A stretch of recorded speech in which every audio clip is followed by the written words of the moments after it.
और इसी के साथ अब चुनावी अभियान की शुरुआत पार्टी ने गुजरात में कर दी है। साल के अंत में विधानसभा चुनाव होने वाले हैं गुजरात में और 150 सीटों का लक्ष्य पार्टी ने तय किया है। पिछले चुनाव में 99 सीटें हासिल की थी और जैसा हम यहाँ पर चर्चा कर रहे थे, जो पाटीदार आंदोलन हुआ था उसकी वजह से कांग्रेस पार्टी को फायदा हुआ था, टक्कर देने की कोशिश उसने जरूर की थी।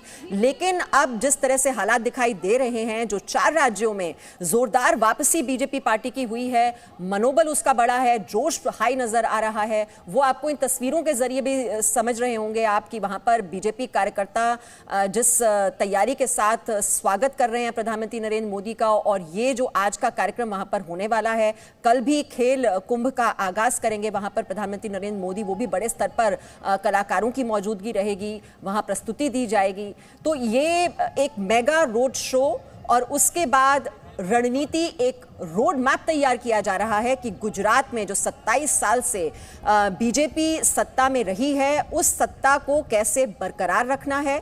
और गुजरात जैसा राज्य जो कि बहुत अहम है बीजेपी के लिए, लगातार वहां पर सत्ता पर काबिज रही है बीजेपी, और जो कनेक्ट प्रधानमंत्री नरेंद्र मोदी का रहा है और जिस ब्रांड मोदी की बात हम कर रहे हैं, जिसकी छाप हर राज्य में नजर आ रही है, चाहे वो उत्तर प्रदेश हो, मोदी योगी का जो करिश्मा वहां पर देखने को मिला, उत्तराखंड में अगर वापसी हो पाई बीजेपी की, उसके पीछे भी ब्रांड मोदी एक बड़ी वजह माना जा रहा है। और जिस वोट बैंक की बात हम कर रहे हैं, जो इन चुनाव परिणामों से साफ झलक रहा है कि अब विकास का वोट बैंक है जो हासिल करना है पार्टियों को, ये भी एक बड़ा सबक इन चुनावों के नतीजों से मिलता है। प्रदीप जी, ये जो विकास का वोट बैंक, ये जो एक बड़ा सबक इन परिणामों से मिला है कि आप भले ही बड़े बड़े नेताओं को अपनी पार्टी में शामिल कर लीजिए, जो हमने उत्तर प्रदेश में देखा कि बड़ी बड़ी जातियों के नेता आ रहे हैं, लेकिन उनका वोट बैंक भी आपको मिल जाएगा, ऐसा नहीं है।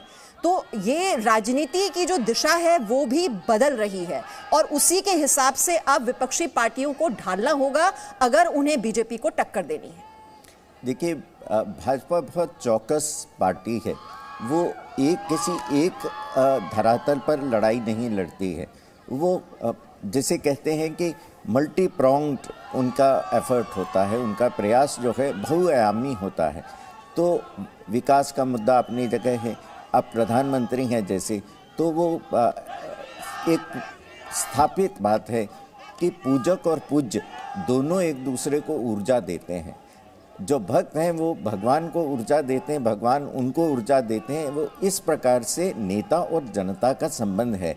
जनता को देख करके नेता का जो दौरा है खून का, वो तेज हो जाता है और नेता को देख करके लोग प्रेरित होते हैं, लोगों में एक उत्साह जागता है, लोगों में एक प्रेरणा आती है। तो प्रधानमंत्री ने वो एक प्रक्रिया जाकर के शुरू की है, एक नई ऊर्जा जो है वो पार्टी में जाकर के फूंक दी है। अब उसके अंदर पार्टी मुझे लगता है कि ज़रूर इसके ऊपर विचार करेगी कि और क्या है जो करके हम जनता में अपना आधार पुख्ता कर सकते हैं, मजबूत कर सकते हैं और बढ़ा सकते हैं।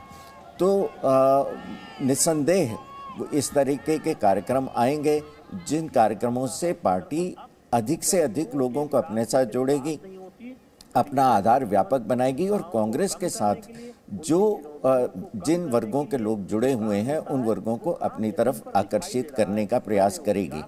उसके साथ साथ जो बैकरूम स्ट्रैटेजी है, जो रणनीति है, बंद कमरे में बैठ करके आप अपने चुनावी रणनीति बनाते हैं कि किस तरीके से उम्मीदवारों का चयन करना है, कहाँ किस तरीके से आपको अपनी व्यूह रचना करनी है।